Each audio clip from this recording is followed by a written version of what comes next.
Toji Fushiguro posiblemente sea el personaje con más aura de todo Jujutsu Kaisen, pero el core del personaje va mucho más allá de ser fuerte y molón. Este posiblemente sea uno de los personajes más humanos del anime, ya que detrás de esa frialdad que emana se esconde una característica muy humana: el orgullo. Hoy entenderemos cómo Toji Fushiguro pagó el precio de vivir una vida en base al orgullo.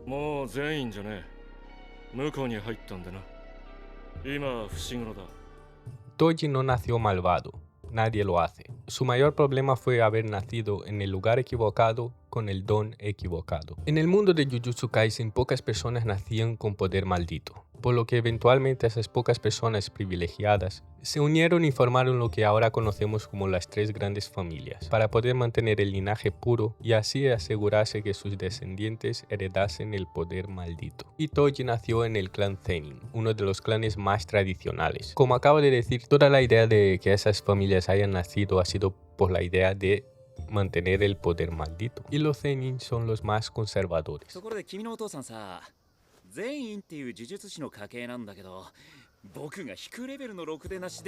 Pero entonces existe una especie de anomalía que hace que una persona nazca sin poder maldito: la restricción del cuerpo celestial, que básicamente te deja sin poder maldito, pero en compensación te da una fuerza, una velocidad y una percepción muy por encima de lo normal. Este tipo de compensación es muy común en Jujutsu Kaisen. Vemos como Maki tiene la misma restricción que Toji, o Mekamaru, que tenía todo su cuerpo destrozado e infuncional, pero en compensación tenía un poder maldito inmenso. Pero el caso es que Toji nació sin poder maldito, y para un clan que toda su estructura se basa en el poder maldito, Toji era un desecho, una vergüenza. La ironía es que Toji desde pequeño tenía un potencial brutal. No como Maki, que estaba limitada por ser gemela de Mai, pero solo por el hecho de no tener poder maldito, su clan le humillaba y lo maltrataba. La cicatriz que tiene en la boca es el resultado del maltrato que sufría en el clan. Es gracioso que cuando renace y entra en el dominio de Dagon, Naobito solo reconoce quién es después de ver esa cicatriz.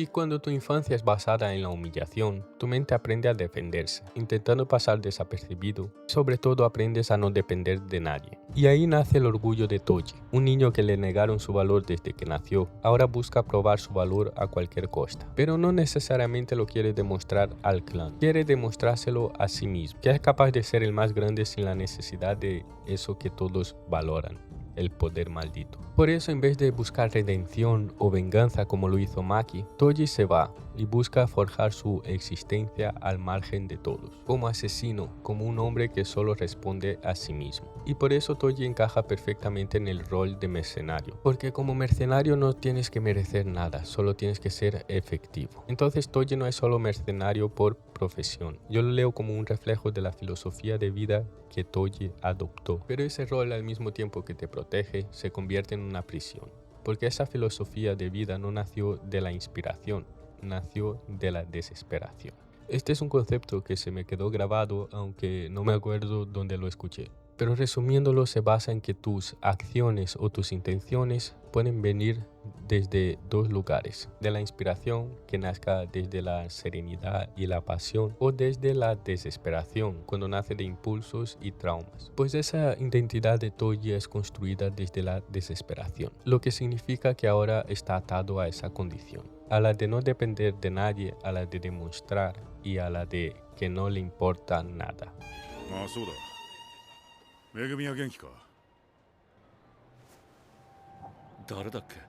Toji no es orgulloso porque se crea mejor. Su postura es simple: si el mundo me humilló, ya no le voy a dar acceso a mí. Y si te paras a pensar, cuando alguien crece siendo humillado por lo que nunca tuvo, lo más probable es que intente compensar esos huecos. Y en el caso de Toji lo compensó con la única forma que supo: con entreno, precisión y preparación. Se convirtió en una máquina de matar hechiceros. Pero como he dicho antes, no creo que quisiera demostrarle nada al clan necesariamente. Sobre todo quería demostrárselo a sí mismo. Por eso no arrasó el clan, pero sí que tenía afinidad a coger trabajos relacionados a matar hechiceros. Eso no se dice explícitamente, pero el hecho de que su apodo sea el asesino de hechiceros es una prueba de esto. Al fin y al cabo, no te ponen un apodo así por casualidad. El caso es que esto es muy importante para entender por qué su lucha contra Gojo fue tan simbólica. En la superficie, Toji acepta sus trabajos en base a lo que le paguen. Pero si tenemos en cuenta que Toji es una persona orgullosa y que necesita demostrarse a sí mismo que es capaz de matar a cualquier hechicero, la idea de enfrentarse al hechicero más poderoso, el elegido, el único que percibió su presencia, eran muy tentadoras. Así que en mi opinión, Toji no solo aceptó ese trabajo por dinero, porque era la forma perfecta para demostrar lo que siempre quiso, que el mundo Jujutsu es una mentira y que él siempre fue suficiente. おそらく現代最強となった術師。否定したくなった。ねじ伏せてみたくなった。俺を否定した全員家、呪術界、その頂点を。Porque Gojo no es un adversario cualquiera, es el símbolo de todo lo que Toji desprecia. O sea, es el reflejo completamente opuesto a Toji. Es el prodigio, el elegido, el intocable, mientras que Toji es el error del clan, el defectuoso por nacimiento y el rechazado. Entonces Toji acepta el reto de enfrentarse a Gojo, pero lo hace desde la única lógica que el mundo le enseñó. Si nadie fue justo conmigo, yo tampoco tengo por qué serlo.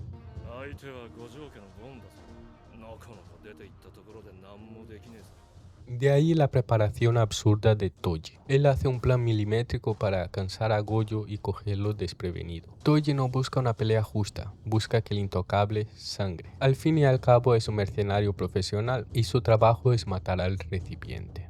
Y entonces ejecuta su misión a la perfección. Primero derrota a Gojo y aquí por fin tiene la prueba de que alguien puede ser el más fuerte sin necesidad del poder maldito. Aquí Toji no solo derrota a Gojo, derrota al mito. Aquí cualquier prueba que su orgullo necesitaba se había cumplido, o al menos eso parece en la superficie.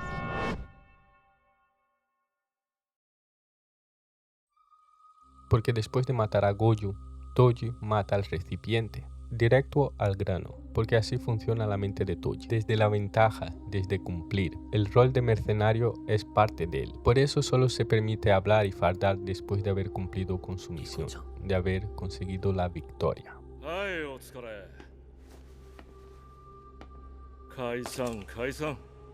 Lo gracioso es que esa necesidad de fardar está muy relacionada al hecho de que tiene que probarse. Es una forma de que el mundo sepa su valor, porque aunque Toji quiera probarse a sí mismo, eso no es suficiente. Si nadie sabe lo que has hecho, entonces la sensación es de que no has probado nada. Y al derrotar a Geto, no solo lo deja con vida porque no quería tener dolor de cabeza con las maldiciones, sino porque ya había cumplido su misión matando al recipiente, ya había demostrado a sí mismo que era suficiente derrotando a Gojo y ya había demostrado su valor al mundo al alardearse con Geto.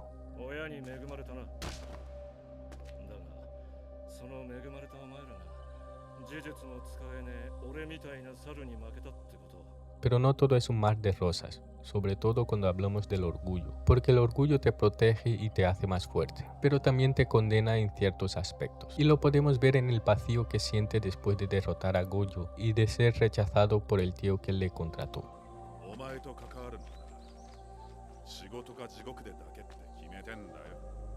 Es una escena breve, pero ahí se nota que Toji aún sigue estando vacío, que esa victoria contra Gojo no fue una cura, fue un parche, porque al fin y al cabo, después de derrotar a Gojo, su vida volvió a ser como lo era antes. Pero entonces ocurre algo inesperado. El mito vuelve, pero vuelve diferente.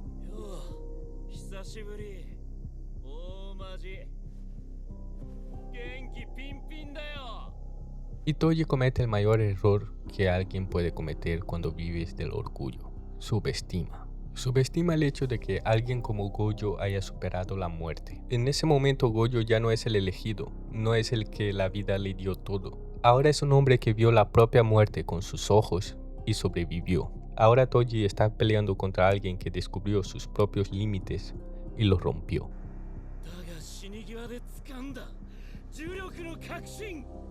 Como he dicho antes, Toji ya había tenido las pruebas necesarias para que su orgullo se acalmase. Pero el orgullo no funciona así. El orgullo te pide más. Te pide que lo asegures, que sea definitivo. Y a partir de ahora, Toji ya no está siendo el mercenario frío y calculista. Ahora está obedeciendo una necesidad interna, la de que nadie puede quitarle esa victoria. Como que si se fuera, la victoria no contara.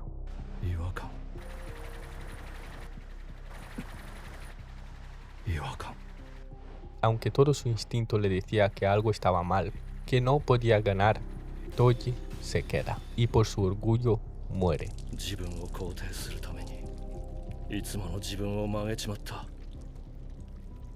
その時点で負けていた。 Y aquí vemos el precio de vivir una vida donde tu base es el orgullo y la necesidad de demostrar que eres suficiente. それは捨てたろ。自分も他人も尊ぶことない。そういう生き方を選んだんだろうが。 Hasta ahora Toji solo parece responder desde el orgullo, pero existe algo que rompe con esa defensa. Megumi. Porque Megumi es el fallo en ese sistema de Toji. Porque con un hijo tú no puedes elegir cómo eliges un trabajo. Un hijo te obliga a admitir que no eres solo un mercenario. Le obliga a admitir que en algún punto tuvo una vida normal, aunque fuese fugaz. Y esa vida normal no puede ser sostenida cuando tu filosofía de vida es no deberle nada a nadie y vivir al margen. Por eso Toji no puede ser un padre normal, porque ser padre de verdad exige cosas que su orgullo considera intolerables. Exponerte, fallar, pedir perdón. Y entonces Megumi es la parte de su vida que no encaja con ese rol de mercenario. Y entonces entra la decisión más polémica de Toji. 俺のガキだが、あれは完全に持ってる側だ。5、6歳、術式の有無がはっきりしたら、お前らにやらんこともない。もちろん金次第だがな。 Vende a su hijo al propio clan que le humilló toda la vida. Algunos pueden pensar que es lo más bajo que podría haber llegado, pero para Toji no fue crueldad. Él ya se había entregado de cuerpo y alma a ese estilo de vida. Él sabía que quedarse con Megumi no haría que se redimiese, sino que arrastraría a Megumi a ese estilo de vida también, y entonces decide dejar a Megumi con el clan Zenin, porque él sabe que en este mundo los fuertes sobreviven y los débiles son excluidos. Y Megumi tenía potencial con su técnica hereditaria, podía ser valioso, podía al menos evitar el mismo destino. 俺にとってはゴミためでも、才能があれば幾分マシだろ。 Y entonces pasamos a Shibuya, el sitio donde se demuestra el mayor acto que puede hacer una persona que vive del orgullo.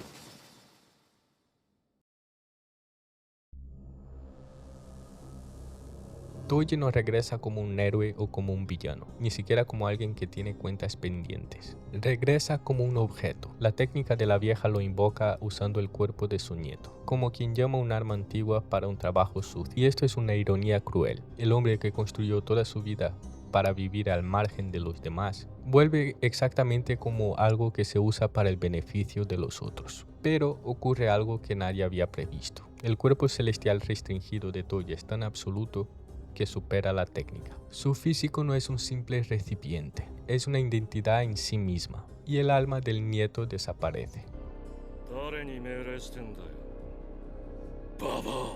A partir de ahí, Toji ya no es peón de nadie, pero tampoco es el Toji de antes. No hay el mercenario frío calculando ventajas. Lo que queda es un depredador en estado puro.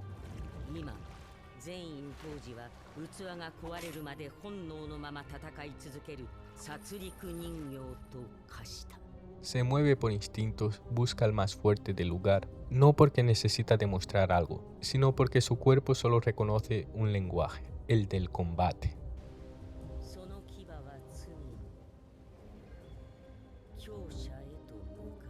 Y entonces se cruza con Megumi, y ahí por primera vez desde que apareció, Toji se detiene. Se detiene después de estar un buen rato luchando contra Megumi, porque hasta ese momento aún era una máquina de matar, pero después de ver el potencial de su oponente, realmente se para a mirar quién es, y se da cuenta que era su hijo, y entonces le hace la pregunta.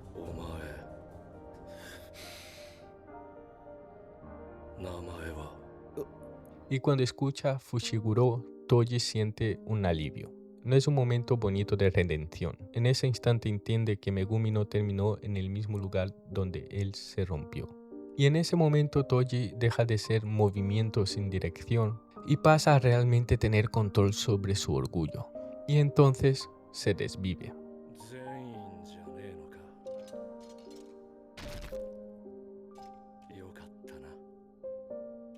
No es un gesto emocionante, es un corte seco y definitivo. Si Toji siguiese viviendo, su cuerpo haría lo que siempre hizo, destruir. Y por primera vez ya no quiere eso. El hecho de que su hijo no se vaya a convertir en él ya es suficiente. Toji nunca dependió de un clan, de su destino de poder. Toji dependía de su propia identidad. Su orgullo lo había hecho invencible, pero también le había convertido en una máquina incapaz de detenerse. Frente a Megumi, Toji recupera un resto de elección, no para vivir distinto ni para redimirse, solo para no dañar lo único que siempre le importó, aunque nunca tuvo el valor necesario para admitirlo. もうどうでもいい。どうでもいいんだ。めぐみをお願いね。 Toji muere de la única forma que es coherente con lo que una vez fue, eligiendo él mismo el momento de apagarse, y quizás esa sea su única victoria real. ¿Qué otro personaje de Jujutsu Kaisen te gustaría un análisis? Déjame abajo en los comentarios. Y si te gusta este tipo de análisis, a lo mejor te interesa alguno de estos vídeos.